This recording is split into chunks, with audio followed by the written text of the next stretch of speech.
What do you do when you need to just reset? Where do you go when you need to feel content? When you go travel on foot, by bike, by plane, by car, does it ever go exactly how you expect it to? For us, we say no. But that's just one of the crazy things that happens when you decide to live a life chasing mountains. When it comes down to it, you will always have to make a choice. Either accept that visiting the mountains is never going to be just a vacation, but a life-altering experience, or stay in your comfort zone and go home at the first sight of trouble. For all three of us, that second choice was purely not an option. Even when we did decide to quit, we had absolutely no choice but to continue because of our original choice to come out here in the first place.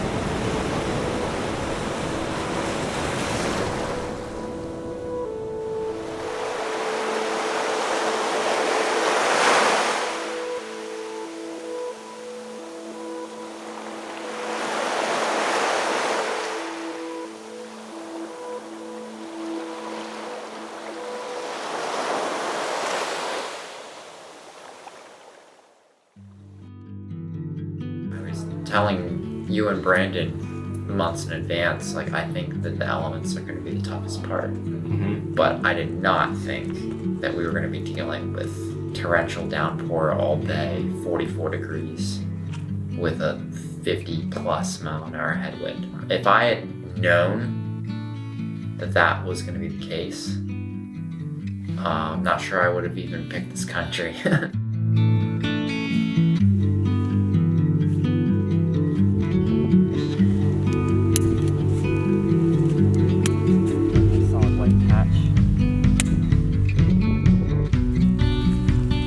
Iceland honestly felt like an extension of my thru hike from last year. And what really made it feel like that was the elements. Aside from all that though, it was still really nice getting to spend some time in my tent in the mountains again. Just me, my tent, and of course my bike.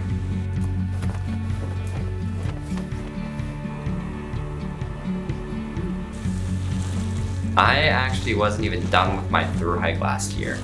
And my brother Matthew sent me a text, or actually I think he called me, and he mentioned that he was thinking about going to Iceland the very next year and asked me if I wanted to go. It would be my first bikepacking experience. Honestly, I said yes because one, it was gonna be my first real time out of the country, and two, I'm a videographer and photographer, so Iceland is kind of a bucket list item for me. It's kind of like one of those dreams that you think you want to go and do and see just from scrolling through Instagram and seeing so many other people's trips there and just seeing the landscapes and just how gorgeous it is. It was definitely nice not having to carry all of my gear on my back. However, for me personally, I mentioned that I am a photographer and videographer, so I was carrying a lot of gear that I was not going to fit safely on my bike. So I did end up carrying a backpack that was still pretty heavy, but it was nothing like carrying all of my gear on my back, like on my hike. Honestly, if it wasn't Iceland, I probably would not have brought my camera gear and I would have just went without a backpack.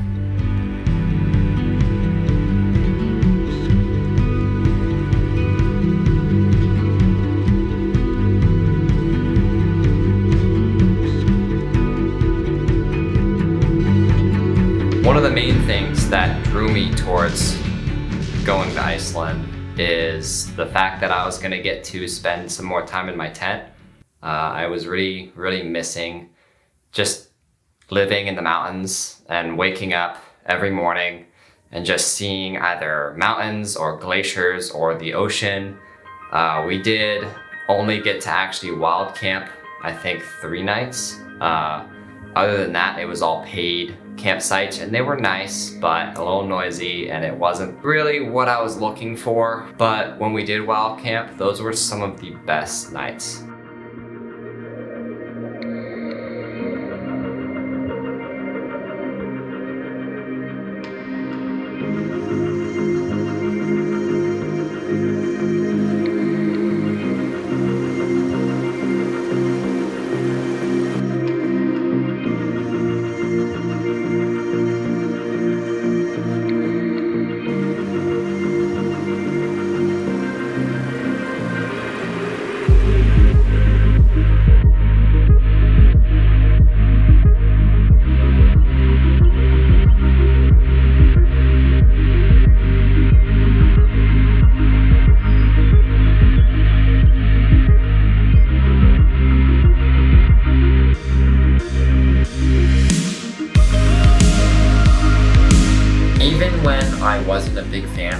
were sleeping, I was always happier to be wild camping, and I did get that feeling. There were 3 or 4 cyclists from Italy that we hopscotched with a little bit, and at the very end of our day, they were there, but we were done. So we pitched a tent and they continued for a few miles. That place, when we were coming off the road, all I was thinking was, I'm not a big fan of this place. It was like kind of muddy. We weren't 100% concealed from the road. And we thought that that hill was gonna block the wind, which it mostly did, but it was still kind of windy. But the cool thing is, as soon as you get in your tent, my brain plays this big trick on me where I feel like I'm sleeping in the same place every night because all I can see is the inside of my tent and everything else is the same. So you get used to sleeping in your bed at home because it's the same location all the time. You're sleeping in a different location all the time during a tour, but when you're inside your tent, I at least get this feeling like I'm in the same spot. If I've been out for 2 or 3 weeks, I start to get really comfortable being in the tent to the point where it's actually an adjustment coming home. Taking a lot of trips between 3 and 7 weeks, and I find that that 3rd week for me tends to be when you really start to settle in and the concept of regular life starts to be weird.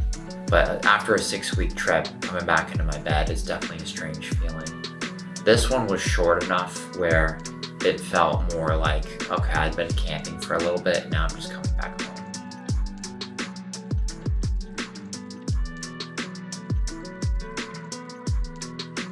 Walking on the black sand beach, it's been harder and harder to get that feeling like I'm in this wild, exotic place that has something I've never seen before.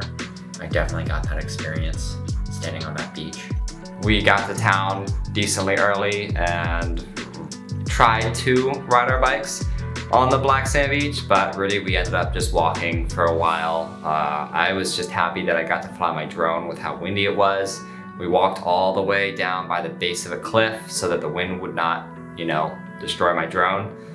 There were tons and tons of birds and puffins, and honestly, for my first experience at a black sand beach, it was pretty perfect.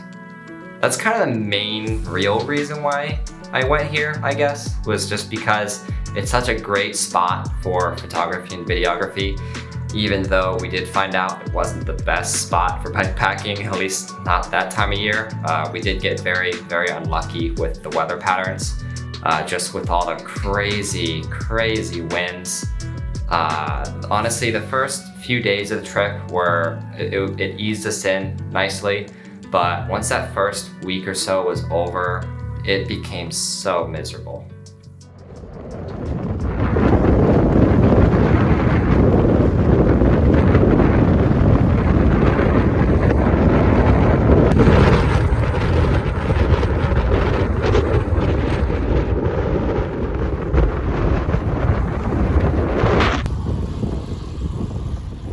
So we had to wild camp tonight. It is freezing cold. That was one of the most miserable experiences I think either of us have had. Ugh.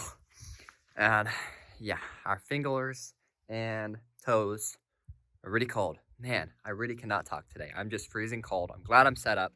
And I'm eating my marble cake because that's all I got to eat. That and for the next about 40 miles tomorrow morning, I got chocolate chip cookies. So yeah, that's about the diet that I've been eating.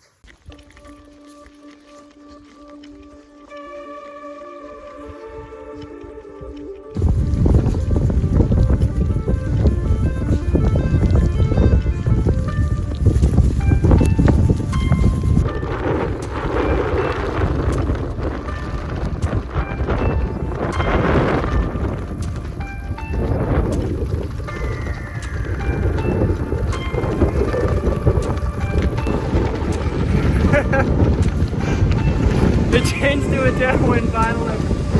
I don't know why I'm getting so emotional, but it's been 4 days of a consistent headwind, and I know this is just temporary, but God. just gonna enjoy these last 5 miles in the camp. If the tailwind stays.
We only really had maybe 6 days total, 3 at the beginning and 3 at the very end that were nice. We biked along the top half of the country going west, and the whole time the wind was going right in our faces. Well, there was a turning point where we were gonna turn about 90 degrees down and start going directly south, and the exact day that we were planning on doing that, we looked at the weather forecast and the wind was gonna shift, so it was coming directly from the south that day.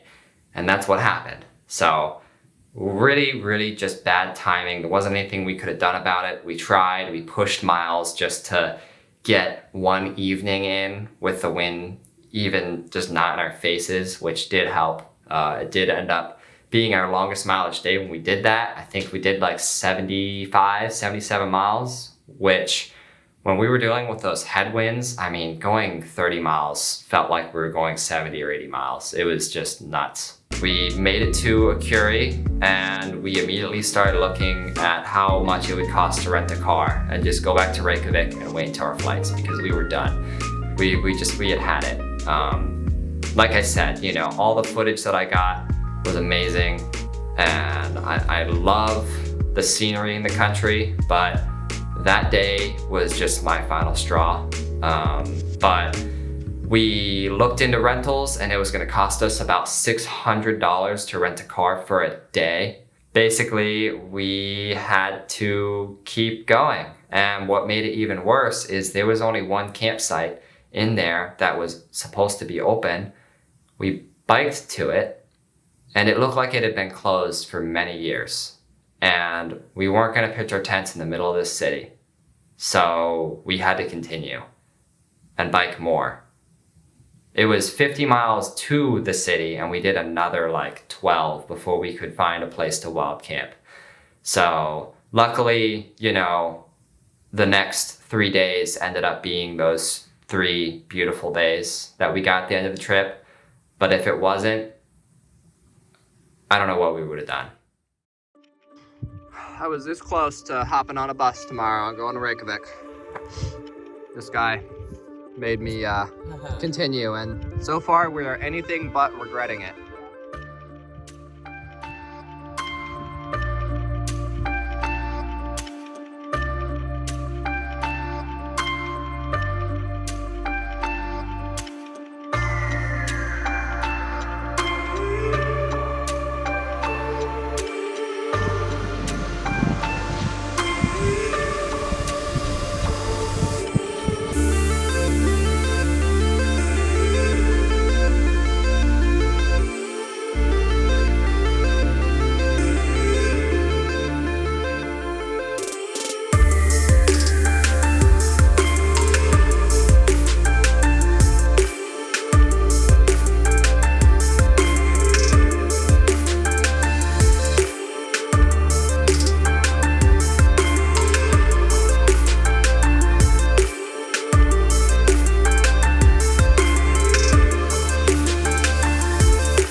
last 3 days of our trip went nearly perfect. We were very happy to see that Iceland wanted us to at least leave on a decent note. These days were the only days that we were able to cover even a reasonable distance, and purely because we were in calmer winds.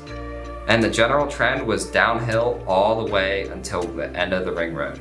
Once we made it to Borgarnes, I really hope I'm pronouncing that right. Again, I apologize. We hopped on a few buses and made it to the airport just in time for even heavier winds to consume the country for another week, making it impossible for us to explore the latest volcanic eruption only 15 miles from the airport.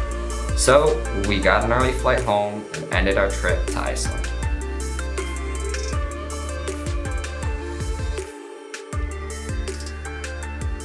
What I learned from this trip that I'm gonna take with me on future trips. I learned that no trip, whether it's backpacking or even car camping or bike packing, is going to truly be just a vacation. Anytime that I visit the mountains, it's going to be uncomfortable, not 100% of the time. And honestly, my hike of the Appalachian Trail, there were way more amazing emotional times than there were bad times. This trip, unfortunately, there were more bad, miserable moments than there were great moments. And that's kind of sad because, you know, we've been looking forward to this trip for over a year. But I did learn that anything that I do from this point on really is still just an extension of my first few steps on the Appalachian Trail. Iceland was just an extension of that trip, and whatever I do next is an extension of that. I never really finished a journey when I reached that sign. I'm still on the journey that I started back in 2020 when I tried to do that hike in the first place. It's definitely an experience that I'd recommend to anyone. Mm-hmm. You don't necessarily have to jump into something crazy, but even doing a 3 or 4 day trip can really, it might show you that it's the last thing you want to do, which is fine. Or it might give you an itch to do something bigger. I mean, your first 3-day trip seemed to tell you that Talked you me weren't out of going to it. do it. Yep. And you went and did it anyways. Yeah. You definitely don't regret It took 8 months for me to change my mind. If somebody was looking to do a shorter duration trip and they're a fit cyclist, like if I did that solo, I probably could have done it in 15, 16 days. I would just say prepare for torrential downpours. Yeah, but like, would you recommend that someone does the ring road in particular, as opposed to maybe finding like a gravel route? But like honestly, if someone told me they wanted to just do a trip in Iceland, I would almost say like the next time I go back to Iceland, I'm probably gonna do either a car camping trip or a backpacking trip. I would say I would probably, even without having been there, but I've seen a fair amount of the pictures because I followed Lael Wilcox go around the West Fjords. I would think that an ideal trip to Iceland for someone who's looking to bike would be go up to the West Fjords and do about a week and a half by bike, shorter distance, all in just that concentrated area of the country, and then rent a car and do the ring road afterwards. That's your reward after you bike for like 15 to 20 days. Do you feel like the ring road was in general safe for cycling? Within 50 miles of Reykjavik, it was pretty darn dangerous. Outside of that, perfectly safe. I would actually go as far as to say that biking through Reykjavik was the most traffic dangerous riding that I've ever done in any country. So what, you recommend people maybe even start closer to Vik? I think that and then you go should around take to where we got maybe to. not quite to Vik, but maybe Selfoss. Yeah. Selfoss is a cool place Yeah. anyways, so it'd be good. And it's kind of cool to enter into Vik. You have that major downhill. That was beautiful. Unbelievable. Yeah. Selfoss to probably Bogarns where we ended. But I wouldn't recommend biking closer to Reykjavik. But like you said, I do believe that we hit an unlucky patch. I think even in good conditions, the elements are the tough part of cycling Iceland, because I knew from the get-go, I was like, I think it's gonna rain 50% of days, and I think it's gonna be 55 degrees a lot of the time, which is not that easy to deal with. And I was telling you and Brandon months in advance, like, I think that the elements are gonna be the toughest part. But I did not think that we were gonna be dealing with torrential downpour all day, 44 degrees, with a 50 plus mile an hour headwind. Yeah. Emphasis on headwind. That's nuts. If I had known that was going to be the case, I'm not sure I would have even picked this country. Yeah. Not for you guys to do a first trip. What made you pick Iceland in the first place? Because Iceland is one of the, like, I don't even know how to phrase it. Major places that people want to go. Mainstream place to go that seems like a iconic country to visit. And there is a lot of cool things to see there. I think Iceland's definitely an experience to have from a car, though, which I would not say that about any other country that I've been to so far. Is that what you think you'd do if you decide to go back to Iceland? If I went back, it'd be in a car. Do you think you will go back to Iceland? Yeah. Mainly because it is pretty accessible to us. So, first off, I want to say thank you so much for watching this and for following along for not just that journey, but everything on this channel and on my Instagram. It's been such an awesome journey making these videos and just getting to be as creative as I want, especially with this video. I felt like I really got to itch that creative side of me. But I didn't want to leave you guys off dissing Iceland. Like I said, I do want to go back, and I actually have some friends who have gone there since then and have had amazing experiences. They're sending me pictures of them seeing the Northern Lights. We didn't get to see it the entire time, but honestly, that's because when we were there, it was only dark for between 4 and 5 hours. It never really got dark enough for us to see any stars. That's just the timing on our part, but people go there and have amazing experiences. You can also go there in the winter. Iceland is still a pretty cool place to visit. I still highly recommend you go. We planned out as much as we could, and we just got very unlucky. It just happens sometimes. I'm not really used to it yet, but unfortunately, I think I'm going to have to get used to it, especially if I want to continue doing trips like this. So thank you guys so much for watching, and yeah, I'll see you guys soon.